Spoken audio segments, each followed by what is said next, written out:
தற்போது ராமநாதபுரத்தில் சாலையில் தேங்கிய பாதாள சாக்கடை கழிவுநீரால் மக்களுக்கு ஏற்படும் இன்னல்கள் குறித்த அண்மை தரவுகளை பார்த்து வருகிறோம். நகராட்சிக்குட்பட்ட 33 வார்டுகளில் 20க்கும் மேற்பட்ட வார்டுகளில் பாதாள சாக்கடை கழிவுநீர் வெளியேறி வருவதால் மக்கள் அவதிக்கு ஆளாகி வருகின்றனர். தேங்கிய கழிவுநீர் பாதை வழியாக செல்வதால் கடும் இன்னல்களுக்கு ஆளாவதாக வாகன ஓட்டிகள் மற்றும் பொதுமக்கள் தங்கள் வேதனையை தெரிவிக்கின்றனர். இது குறித்த கூடுதல் விவரங்களோடு இணைகிறார் எமது செய்தியாளர் ரகு. வணக்கம் ரகு. தொடர்ந்து எத்தனை நாட்களாக இந்த இன்னல்களில் ராமநாதபுரம் மக்கள் சிக்கி தவித்து வருகிறார்கள்? புகார்கள் மீது ஏதேனும் நடவடிக்கை எடுக்கப்பட்டதா ரகு?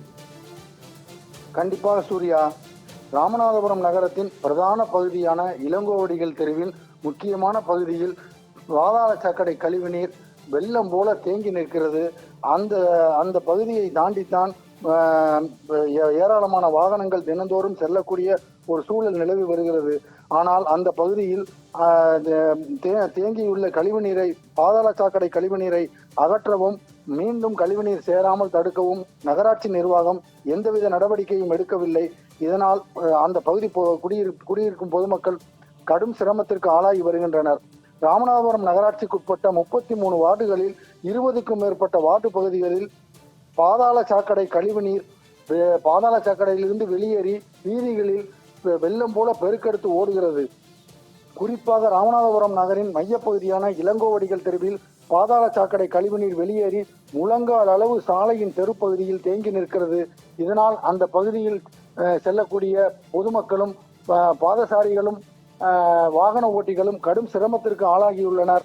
அந்த பகுதியில் குடியிருப்போர் இந்த பாதாள சாக்கடை கழிவுநீரால் ஏற்பட்டுள்ள சுகாதார கேட்டால் பாதிக்கப்பட்டு கடும் சிரமத்திற்கு ஆளாகியுள்ளனர். அவர்களுக்கு மலேரியா, டெங்கு போன்ற காய்ச்சலும் சொறி சிரங்கு போன்ற நோய்களும் ஏற்பட்டு அவர்கள் கடும் சிரமத்திற்கு ஆளாகியுள்ளனர். இது குறித்து நகராட்சி நிர்வாகத்திடம் புகார் அளித்தாலும் அந்த புகாரை பெற்றுக்கொண்டு தற்காலிகமாக ஒரு டேங்கரில் வந்து கழிவுநீரை அகற்றி செல்கின்றனர்.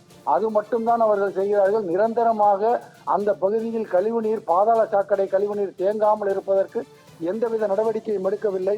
இது தொடர்பாக அந்த பகுதி பொதுமக்கள் நகராட்சி ஆணையர் மற்றும் மாவட்ட ஆட்சியரிடம் பலமுறை புகார் அளித்தும் அந்த பகுதியில் உள்ள கழிவுநீரை அகற்றவும் கழிவுநீர் மீண்டும் தேங்காமல் தடுக்கவும் எந்தவித நடவடிக்கையும் எடுக்கவில்லை. அதனால் அந்த பகுதி பொதுமக்கள் கடும் சிரமத்திற்கு ஆளாகியுள்ளனர்.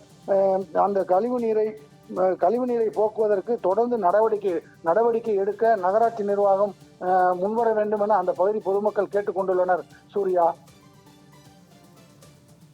பல நாட்களாக தேங்கி கிடக்கக்கூடிய கழிவுநீரால் ராமநாதபுரம் பகுதி மக்களுக்கு ஏற்படும் இன்னல் குறித்த கூடுதல் விவரங்களுக்கு நன்றி ரகு.